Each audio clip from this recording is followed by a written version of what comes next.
রংপুরের ঐতিহ্যবাহী শতরঞ্জি বিশ্ব দরবারে শুধু স্বীকৃতিই নয়, সমাদৃতও বটে। এই জেলার বহু মানুষের ভাগ্য বদলে দিয়েছে এই শতরঞ্জি শিল্প। সম্পূর্ণ দেশীয় প্রযুক্তিতে ও স্থানীয় শ্রমিকদের নকশায় তৈরি করা শতরঞ্জি রপ্তানি করে প্রতি বছর অর্জিত হচ্ছে বিপুল পরিমাণ বৈদেশিক মুদ্রা। অন্যদিকে নান্দনিক ও অনিন্দ্যসুন্দর কারুকার্যের জন্য শতরঞ্জিকে ভৌগোলিক নির্দেশক জিআই পণ্য হিসেবেও মর্যাদা দিয়েছে শিল্প মন্ত্রণালয়ের পেটেন্ট, ডিজাইন ও ট্রেডমার্কস অধিদপ্তর। শতরঞ্জি শুধু রংপুরের ঐতিহ্য নয়, এটি বাংলাদেশেরও ঐতিহ্য বহনকারী পণ্য।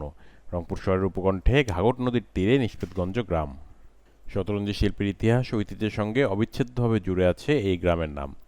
নিষ্পেতগঞ্জের নাম আগে ছিল পীরপুর। পীরপুর গ্রামে তখন মোটা মোটা ডোরাকাটা রং বেরঙের সুতার গালিচা বা শতরঞ্জি তৈরি করা হতো।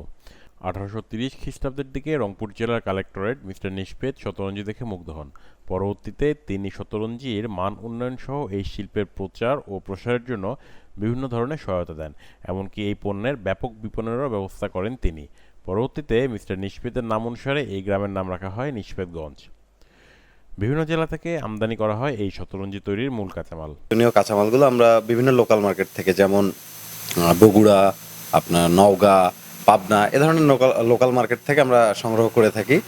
আর বিশেষ পণ্যের ক্ষেত্রে যেমন আমাদের কিছু কিছু ডিজাইন এবং কোয়ালিটির ভিত্তিতে দেখা যাচ্ছে আমাদের খুব ভালো মানের সুতার প্রয়োজন হয়, এগুলো আমরা সরাসরি ঢাকা থেকে সংগ্রহ করে থাকি আর কি। প্রতি বছর ইউরোপের বিভিন্ন দেশে যে পরিমাণ কারুশিল্প সামগ্রী রপ্তানি করা হয় তার 50 ভাগই শতরঞ্জি। বিশ্বের প্রায় 36টি দেশে শতরঞ্জি রপ্তানি করা হচ্ছে। এখন শতরঞ্জি রপ্তানি করে বছরে আয় হচ্ছে প্রায় 40 লাখ মার্কিন ডলার। আমাদের বর্তমান কর্মীর সংখ্যা প্রায় 200+। আমরা দেশে বিভিন্ন জায়গায় সেল করি এবং দেশের বাইরে যেমন হচ্ছে Australia, America, UK, London, Switzerland, বিভিন্ন জায়গায় আমাদের ছোট ছোট বায়ার আছে এবং আমরা সারা বছর কম বেশি অর্ডার পেয়ে থাকি। আল্লাহর রহমতে এগুলো সুন্দরভাবে দিচ্ছি। উদ্যোক্তারা বলছে, বেকার সমস্যা দূরীকরণে এবং কর্মসংস্থান বাড়ানোর অন্যতম মাধ্যম হতে পারে এই শিল্প।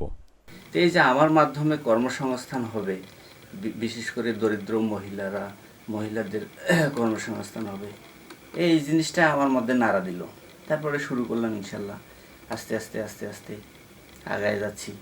একজন কর্মী থেকে আজকে আমার 33 জন বর্তমান কাজ করতেছে শতরঞ্জির লাইনে। ক্রেতারা বলছেন, শতরঞ্জি যেমন মানেও সেরা, তেমনি এটি পরিবেশ বান্ধব এবং স্বাস্থ্যসম্মত পণ্য।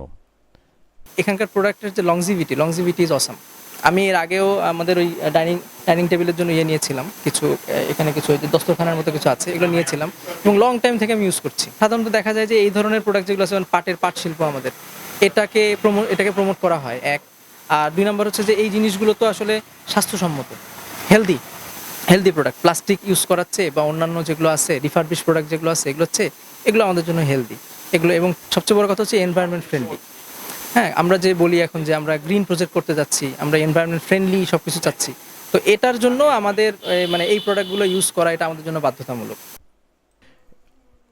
এই শিল্পের সঙ্গে জড়িতরা জানান, উন্নত যোগাযোগ ব্যবস্থা ও বিদ্যুৎ সংযোগ না থাকা, কারিগরি জ্ঞানের অভাব ও সরকারি পৃষ্ঠপোষকতার অভাবে তারা শতরঞ্জি কারখানা তৈরির ক্ষেত্রে নানান অসুবিধার সম্মুখীন হচ্ছেন।